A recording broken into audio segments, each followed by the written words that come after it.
c'est dans le cadre de la vision de notre chef de l'État, hein, son Excellence Monsieur Antoine Félix Tshisekedi Tshilombo, que je viens ici à Bunia que je connais très bien en tant que professeur des universités et doyen de la faculté des sciences économiques et de gestion de l'UNIBU.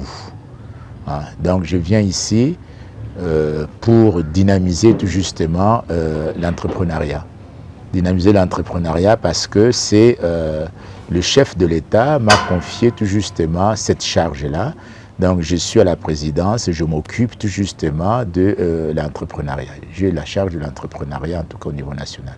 C'est la raison pour laquelle je me suis dit, étant à Bunia, connaissant un peu l'Ituri, voyant un peu le contexte général, ne faudrait-il pas faire passer tout justement, faire comprendre à nos jeunes et nos femmes que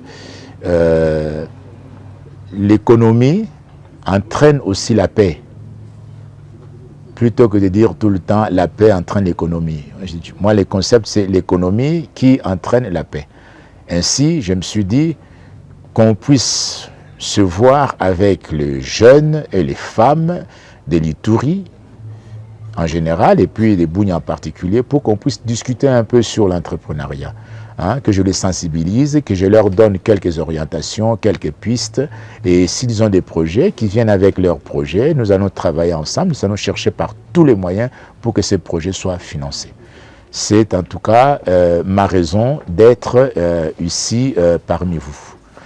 Et je suis allé au gouvernorat, j'ai rencontré son Excellence, Monsieur le gouverneur de la province de l'Ituri, hein, et on en a discuté. Bon, il trouve aussi que, au fond, ça fait partie d'une certaine manière de ses missions. Ainsi, nous nous sommes mis d'accord ensemble que nous puissions organiser la journée de demain.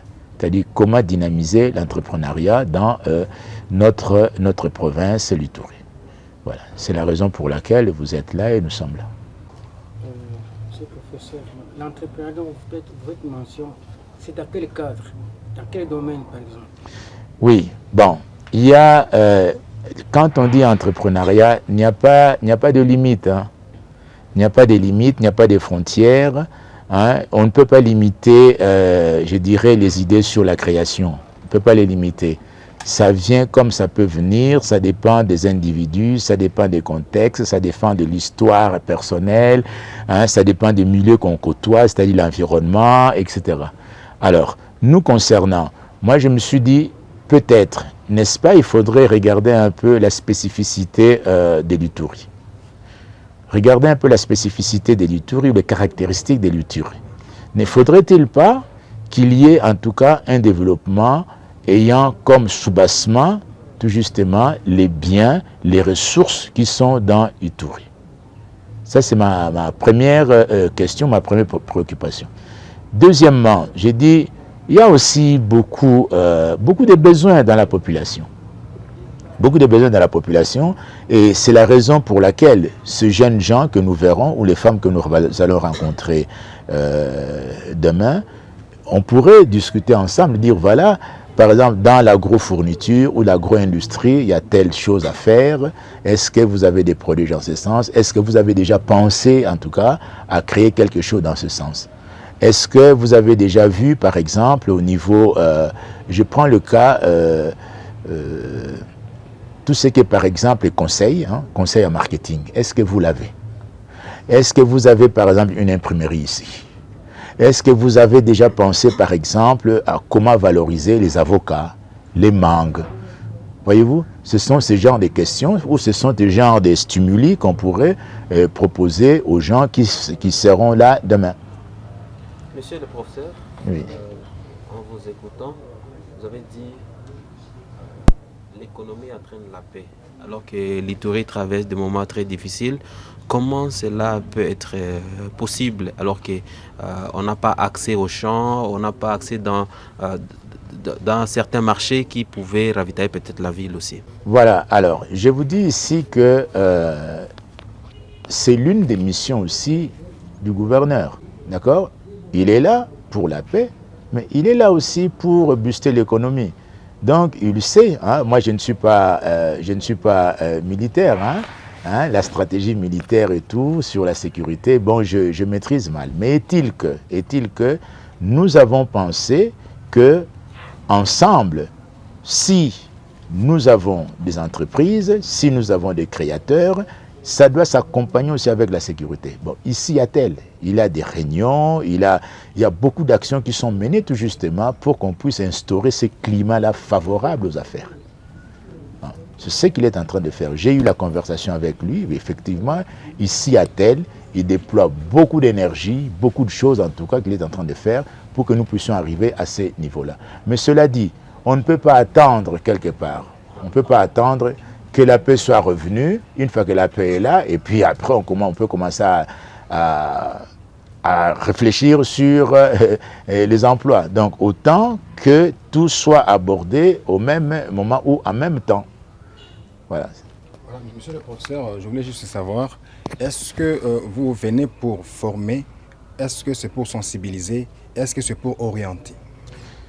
Je viens pour sensibiliser d'une part, d'accord, sensibiliser d'une part. D'autre part aussi, je dirais former aussi, hein, parce que je m'occupe aussi de projets dans mon université. Hein, je m'occupe aussi des projets, donc en même temps former aussi les jeunes gens sur les projets, ou création, gestion ou management des projets. Je l'ai fait aussi. Troisième action, c'est tout justement voir un peu dans quelle mesure je peux les orienter en disant, si vous avez un dossier, regardez comment il faut présenter les dossiers pour que votre projet soit financé. Il y a tous ces éléments parce que les critères de financement, je dirais, c'est divers. Hein, c'est divers. Alors nous synthétisons un peu tous ces critères pour dire, voilà, il faut faire ceci, il faut faire cela, présenter des éléments comme ceci, et puis on va vous aider. C'est ce que je dis, on va vous soutenir. Je dis bien vous soutenir, parce que dans le soutien, il y a beaucoup d'actions dedans. La sensibilisation, d'accord. L'encadrement, d'accord. La formation, d'accord. Le suivi, l'accompagnement, tout ça, c'est dans notre programme. On ne va pas laisser les jeunes gens comme ça, qui vient avec une idée, qui voudrait faire aboutir son idée en disant, oui, c'est bon, ok, c'est validé, point. Non, on aimerait l'accompagner tout justement pendant moi je dis, ça peut varier entre 1 et 3 années d'accompagnement. Alors, nous faisons aussi appel aux business angels, c'est-à-dire tous les patrons de l'Ituri, les chefs d'entreprise de l'Ituri, ils sont concernés aussi par l'entrepreneuriat. Nous faisons aussi appel à eux, de sorte qu'ils puissent venir accompagner les jeunes gens qui sont peut-être leurs petits frères, leurs petites sœurs, leurs frères ou quoi, hein, enfants, ainsi de suite. Nous faisons aussi appel à eux, qui viennent pour qu'ils soient comme des mentors, pour qu'ils soient comme des coachs, et que nous puissions faire route ensemble. Ça, c'est aussi notre projet, notre idée en tout cas. On est en train de le faire véhiculer petit à petit au niveau d'un certain environnement ou au niveau de certaines personnes. Nous le faisons. La première question est, vous parlez de l'entrepreneuriat. Aujourd'hui, pour que ces jeunes puissent se lancer dans ces domaines, il faut nécessairement le rétablissement de la paix, comme l'a évoqué le confrère. Dites-nous, attaqué habitué de la ville de Bunia en Ituri, quelles sont concrètement les conséquences néfastes que vous avez déjà constatées dans les secteurs de l'économie et entrepreneuriat de suite de la recrudescence de l'insécurité en Ituri. Donc l'insécurité en Ituri a impacté négativement également ces deux secteurs, on le connaît très bien, mais je voulais que vous puissiez approfondir avec des éléments que vous avez déjà constatés en tant qu'acteurs du domaine. La deuxième préoccupation, c'est également ce qui concerne les messages que vous lancez à ces jeunes, mais aussi aux opérateurs économiques de l'Ituri pour appuyer ces candidats qui doivent nécessairement se lancer dans ces secteurs. Mais il y a aussi les investisseurs qui devraient également venir ailleurs pour appuyer ces jeunes, notamment sur le plan financier. Le plan financier, on parle des bailleurs de fonds. Aujourd'hui, à cause de l'insécurité, tout est bloqué. Il n'y a pas des investisseurs en Ituri, tout comme en RDC, hormis le contexte de la pandémie de Covid-19. Il y a aussi cette problématique de l'insécurité en Ituri. Comment ça va se passer, même si vous sensibilisez jusqu'à quel niveau, comment ça va se passer pendant que l'Ituri semble être déjà enclavé uniquement dans la ville de Boune? Il n'y a pas moyen de sortie.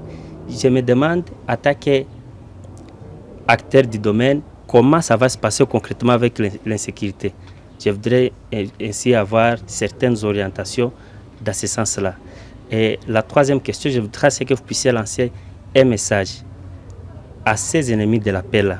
Aujourd'hui, ils ont bloqué toute la province. Il n'y a pas moyen que ce secteur d'entrepreneuriat soit aussi vraiment actif, bien que le gouvernement congolais peut venir en appui, mais il y a une sorte d'une prison, c'est comme si ces jeunes sont dans une prison de l'insécurité perpétrée par des miliciens locaux et étrangers qui insécurisent l'Ituri. Vous avez quel message à ces groupes armés qui endeuillent l'Ituri, cette insécurité qui bloque également le développement du secteur de l'économie et entrepreneuriat, comme vous êtes du domaine? Merci. Je commencerai peut-être par la dernière question et je répondrai rapidement à la dernière question. Moi, je ne peux pas, personnellement, je pense que la vie, c'est la richesse que tout être possède. C'est la richesse que tout être possède. Nul n'a le droit de ravir une vie à une autre personne. La vie est sacrée. S'il y a des gens que certains, que nous pourrons qualifier peut-être des voyous, des bandits, des délinquants, etc., ou peut-être des jeunes gens qui sont des œuvreux, qui cherchent un peu de moyens à s'en sortir, et puis on leur tend la patte justement d'entrer en conflit avec le territoire ou avec l'environnement. Bon, ils sont ce genre de choses, d'accord? Moi, je ne peux pas faire l'apologie d'eux. Je trouve que ça, c'est nul. Je ne veux pas les encenser, comme on dit, je ne veux pas les flatter dans un message quelconque, qu'ils comprennent que c'est notre pays, du jour au lendemain, ils vont revenir à la raison, ils vont comprendre qu'il aurait fallu rapidement commencer à chercher par tous les moyens comment évoluer, comment développer le pays, comment organiser les territoires, etc. Ce n'est pas en se retirant comme ça des milieux naturels que nous sommes, que nous vivons, dans lesquels nous vivons, et aller quelque part pour dire, voilà, je vais contraindre tel civil, je vais enlever la vie à telle ou telle personne. Je pense que ça, c'est une bêtise. Et on n'excuse pas la bêtise. Comprenez? On n'excuse pas la bêtise. Et je pense que quand ça se fait comme ça, mais voyez bien comment est-ce que tous les pays, voyez bien comment est-ce que les efforts du président de la République sont mobilisés tout justement pour lutter contre cela. Je pense que depuis un certain temps, quand vous dites oui, mais il y a l'insécurité, moi je vois encore Bunia, 2015, je vois Bunia, je prendrai peut-être 2017 ou 2018, je vois Bunia actuellement. Ben, les opérations néfastes et ponctuelles ne riment à rien. Je pense qu'au final, disons, on ne défie pas un État. Je dirais comme ça, on ne défie pas un État. L'État, c'est l'État, point. Parce qu'aujourd'hui, l'État dit, vous avez fait du mal, revenez. On fait appel à raison. Revenez. Vous ne voulez pas revenir. Mais un jour, l'État dira, bon, vous ne voulez pas revenir, qu'est-ce que vous voulez encore? Ben, tac. Ben, vous partez, c'est fini. Laissez-nous tranquilles. L'État a cette force-là. Donc, il faut qu'ils prennent conscience de cela. Et puis, même leurs mentors ou quoi, etc., je pense que peut-être ce mentor-là ment aux jeunes gens. Moi, je pense comme ça. Ils mentent aux jeunes gens, c'est qu'il faut qu'ils sont un peu affolés par les discours qu'on leur tient, ainsi de suite. C'est ce qui fait qu'ils sont ceux-là. Mais on voit quand même parmi eux, il y en a qui reviennent petit à petit à la raison, non? Ils se disent, bon, ça, je ne le ferai plus, bon, j'aimerais réintégrer le système classique, le système normal, etc. Je répondrai comme ça. Donc là-dessus, pas vraiment d'apologie comme telle. Je me dis qu'ils comprennent que l'État ne peut pas être défié. Voilà. Alors, concernant l'entrepreneuriat dans une telle situation, ça c'est la première question, hein. L'entrepreneuriat dans une telle situation, moi je dirais qu'il ne faut pas se résigner. Il ne faut pas dire je ne fais rien parce que il y a la guerre là-bas, il y a des conflits armés là-bas, il y a tel problème là-bas, donc je reste et j'attends. Je pense qu'il faut maintenant comprendre, oui, d'une part, il y a cette situation-là, malheureuse, organisée ou orchestrée par certaines personnes, mais d'autre part, il y a aussi la vie qui doit continuer. Je pense qu'il faut positiver, il faut continuer à préparer la vie. Continuer à préparer la vie, ça signifie quelque part que, 1, continuer à étudier, 2, continuer à vendre, 3, continuer à circuler, hein, parce que vous dites prison. Prison, ça signifie une privation d'une liberté. Moi, je me dis, mais il y a des jeunes gens que je rencontre, hein, ils sont parfois dans mes auditoires, mais ils sont contre cela. Ils se disent, non, nous, on ne peut pas. Moi, j'ai vu des images. J'ai vu des images. Une fois, je pense qu'il y avait un groupe comme ça qui allait vers la prison de Bunia. Et ce groupe a été refoulé, je crois, par des jeunes gens. Je crois. En tout cas, j'ai vu ces images-là qu'ils n'étaient pas d'accord qu'ils voient ces jeunes, disons ces personnes-là, qui les malmènent, qui les maltraitent et qui les maltraitent. Ça signifie quelque part que la population n'en veut plus. La population voudrait autre chose. Et nous, quand on sait que la population voudrait autre chose, mais nous sommes là pour dire, effectivement, vous voudrez autre chose, venez. On va chercher à voir comment trouver un emploi. Venez, on va vous guider en fait dans votre démarche de création. Peut-être vous avez une idée enfouie quelque part. Vous ne savez pas comment vous libérer de cette idée-là. Venez, on va faire des choses de sorte que l'État congolais puisse vous accompagner. Parce qu'à cela, quand vous évoquez, je pense que c'est la troisième question, hein, la deuxième, parce que j'ai répondu à la troisième, à la première, la deuxième. Quand vous évoquez les bailleurs de fonds qui ne viennent plus, etc., mais observez bien, suivez bien les informations. Nous sommes décidés quand même à encourager l'entrepreneuriat dans notre pays. Hein. Les fonds sont là. Les fonds sont là. FOGEC existe. Peut-être vous ne connaissez pas FOGEC. Fonds de garantie pour les entreprises congolaises. Ça existe. Et régulièrement, il y a de l'argent versé dessus pour encourager tout justement cette activité, l'activité au niveau des entreprises, au niveau de la création, etc. Ces fonds-là existent. Et puis, au niveau de nos deux ministères qui travaillent durement, en tout cas, 3 d'ailleurs, qui travaillent durement pour que l'entrepreneuriat puisse réussir. Le jeune, le ministère de la jeunesse fait beaucoup d'efforts là-dessus. Les ministères de l'entrepreneuriat comme tel est bien engagé là-dessus. L'industrie, engagée là-dessus. Les ministères du genre, hein, il y en a plus que 3, ministère du genre, engagé là-dessus.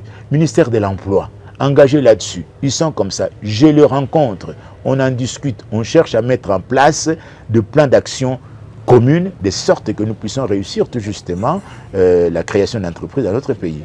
Oui, bon, je sais que du point de vue agricole, parce que bon, Bunia est là au centre, l'agriculture se fait, je dirais, c'est dans l'extérieur de Bunia. Hein? Je sais comme ça, l'extérieur de Bunia.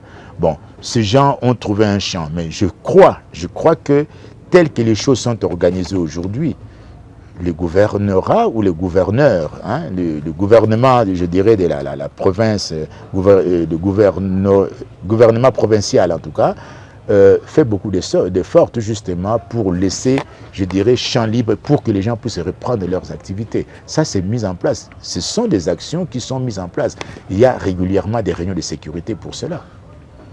Les actions sont en tout cas, on s'oriente vers ce genre de réunions, ce genre d'actions, de sorte que la population puisse vaquer à ses occupations comme d'habitude. Tout est mis en place pour cela. Vous êtes entretenu avec le gouverneur militaire de la province de l'Ituri. J'aimerais savoir quels sont les mécanismes auxquels vous vous êtes mis d'accord avec l'Excellence pour permettre également aux jeunes des villages ou bien de certaines localités en proie à l'insécurité pour qu'eux-mêmes également puissent participer à cette sensibilisation dont vous allez commencer déjà depuis demain. Parce que selon moi, je pensais que celles de Bunia vont participer à la sensibilisation de demain. Et la seconde question, c'est de savoir que peut-on faire actuellement pour que l'entrepreneuriat soit l'une des pistes de sortie de crise aux problèmes sécuritaires itoriens. D'accord. Bon, vous savez, moi j'ai toujours dit, la stratégie étant l'art militaire, a toujours été discrétionnaire. D'accord? La stratégie a toujours été discrétionnaire. Mais est-il que nous avons décliné en tout cas nos cibles. Nous avons décliné nos cibles. Nous savons qu'il y a des associations. Comment atteindre ces associations? Mais il faut passer par leurs représentants. Comme vous le dites. Eh bien, nous avons cherché à trouver quelques représentants des associations, par exemple, des femmes. Quelques représentants des associations de jeunes. Quelques représentants, je dirais, de jeunes entrepreneurs. Nous avons fait ce travail-là pour dire que voilà, nous venons vers vous, à vous de véhiculer les messages. D'accord? Faire passer les messages, en tout cas, à vos membres. Ça a été fait. Alors, on a déblayé le terrain comme ça pour qu'il y ait, en tout cas, large diffusion de ce qui se passera demain. Et nous utilisons, en fait, des bases de données, parce qu'il y a eu déjà des travaux qui ont été faits depuis un certain temps. Nous utilisons tout justement ces bases de données pour chercher à atteindre en tout cas une bonne partie de la population de l'Ituri. Alors, si vous me dites que oui, il y en a qui sont au-delà, comment est-ce qu'ils peuvent venir? Est-ce que quand je viens, je pars... non, je suis professeur à l'université de Bunia. Et puis, doyen de la faculté. Je viens régulièrement pour remplir mes fonctions, en tout cas, de professeur ou de doyen. Donc, ça, je dirais, chercher à financer ces projets, si je pars ou quoi, non, mes coordonnées sont là. Je laisserai tout ce qu'il faut, de sorte que tous les éléments dont on a besoin puissent nous arriver en bonne et due forme. J'ai communiqué à certains qu'au mois de janvier, je vais revenir très rapidement. Au mois de janvier, je reviens très rapidement pour que nous puissions continuer ce que nous avons mis en place. Et puis, chercher à commencer à donner certaines réponses à un certain nombre de projets. Alors, concernant le bailleur, quand on dit bailleur, nous voyons toujours ce qui va venir de l'extérieur. Vous savez, l'extérieur a ses exigences. Bon, c'est vrai qu'il faut se conformer à cela. Ça, c'est vrai. On ne peut pas exclure cela. Mais est-il que nous prenons conscience aussi que les projets que ces femmes, ces jeunes gens ont, parfois ne nécessitent pas vraiment qu'il y ait un bailleur de fonds venant de l'extérieur pour les financer. Pourquoi je le dis? J'aimerais vous informer que si j'en arrive à l'entrepreneuriat, je viens d'abord à Bunia, c'est parce que j'ai mené une étude sur 467 femmes de Bunia. Comprenez? J'ai mené cette étude, en tout cas voir un peu qu'est-ce qui les motive à entreprendre, quelles sont les contraintes qu'elles vivent et comment on pourrait résoudre un certain nombre de problèmes. J'ai tous ces éléments d'enquête effectués et puis j'ai même fait sortir beaucoup d'articles là-dessus, même au niveau international pour évoquer un peu Bunia, que les gens connaissent un peu Bunia, je l'ai fait. Si vous allez sur Internet, vous trouverez quand même que Bunia est connu un peu partout comme ça sur les femmes de Bunia. Ça, c'est une certitude. Allez vérifier, vous le trouverez. Alors, je connais au moins, parmi les questions que je leur posais, vous avez commencé votre affaire avec quel montant? Le scandale, c'est de voir qu'il y en a qui commençaient leurs affaires avec $20. Vous comprenez? Avec $20. Il y en a avec $100. Bon, moi je me pose la question, pour $20, pour $100, pour $500, faudrait-il un bailleur de fonds? Ça signifie qu'il faut commencer à avoir le financement local ou le financement interne. Et ces financements internes, notre président, le chef de l'État, l'a déjà compris. Parce que nous sommes là aussi pour l'appuyer, nous sommes là pour le conseiller. Il a déjà compris. D'où la mise en place de ce genre de fonds, de ce genre de possibilités pour financer ce genre d'activités. Voilà, je pense que je me résume un peu. Là, vous avez posé beaucoup de questions. Je suppose que parmi les questions posées, je suis arrivé à vous répondre. J'ai une question. Comment? Oui. De la crise sécuritaire en province de l'Ituri. Bon, moi je me pose une question. Un jeune, qui sait qu'il va créer son entreprise? Qui sait qu'il doit gérer son activité? Est-ce que ce jeune-là aura l'idée de dire, voilà, je mets mon activité à l'écart, hein, je mets ma petite boîte que j'aimerais créer à l'écart, vous dites oui, mais je vais prendre les armes. Ça sera un peu difficile de dire, je laisse cette activité-là, je vais prendre les armes. Il va plutôt chercher à développer son activité. Parce que l'une des motivations de l'entrepreneuriat, c'est aussi que la société me voit comme créateur. Je dois donner une image dans la société que je sais. C'est un défi, soit personnel, mais en même temps, c'est une activité communautaire. Il faut que je sois valorisé par la communauté. Comment? Par les biais de la création. Alors, quand vous dites, oui, mais ces jeunes-là peuvent venir... Oui, mais bien évidemment, qu'ils comprennent que si je vais vers l'entrepreneuriat, c'est toute la société qui va m'accompagner. Si je vais vers le conflit, c'est toute la société qui va m'haïr. Alors, je choisis quoi? Comprenez?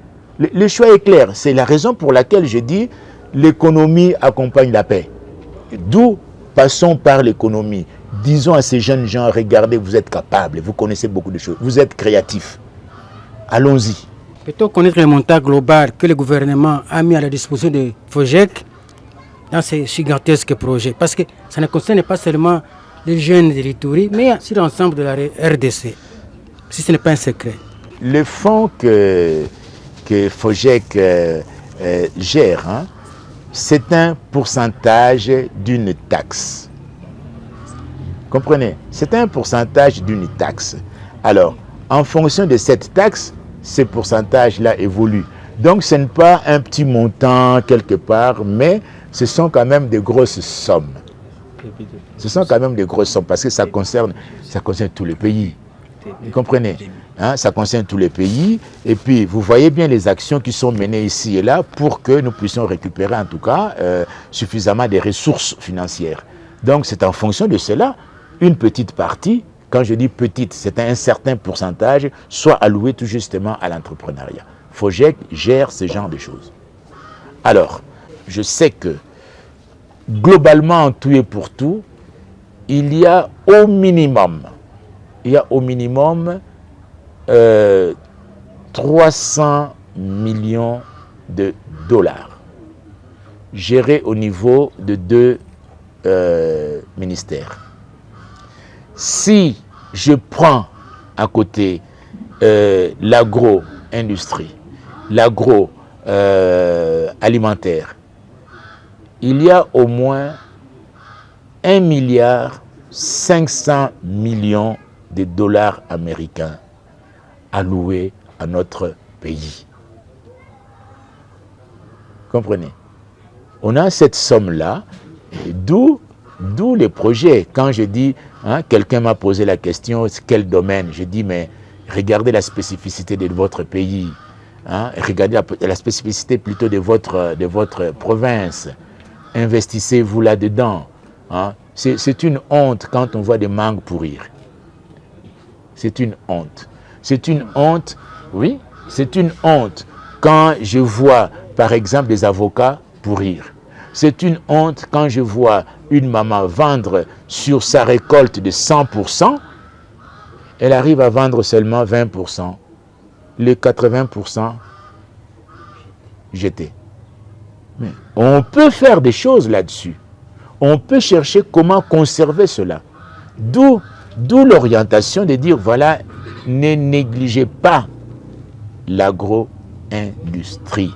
Oui, monsieur le professeur, voilà. Peut-être pour citer, c'est quand le début effectif de ces projets et pour peut-être un message à lancer aux jeunes et toutes les... Nous déclenchons le programme dès demain. En tout cas, moi personnellement, je termine mon exposé demain. Parce que je l'ai dit déjà, j'ai la chance de côtoyer beaucoup d'étudiants. D'accord? Et les messages passent par les étudiants. Les messages passent par la représentation des étudiants de nos 5 universités. J'ai cette possibilité-là. Alors, je leur ai dit, si vous n'avez pas le temps de me proposer quelque chose que je puisse partir avec, une idée que je puisse partir avec, ne vous en faites pas. Je vous laisse encore jusqu'à jeudi, par exemple. Ceux qui ont déjà des projets peuvent le ficeler. Je prends. Je laisserai mes coordonnées. Envoyez-les-moi. Envoyez-les-moi. Je dirais, il n'y a pas de protocole pour cela. Hein? Envoyez-les-moi. Je classe les dossiers.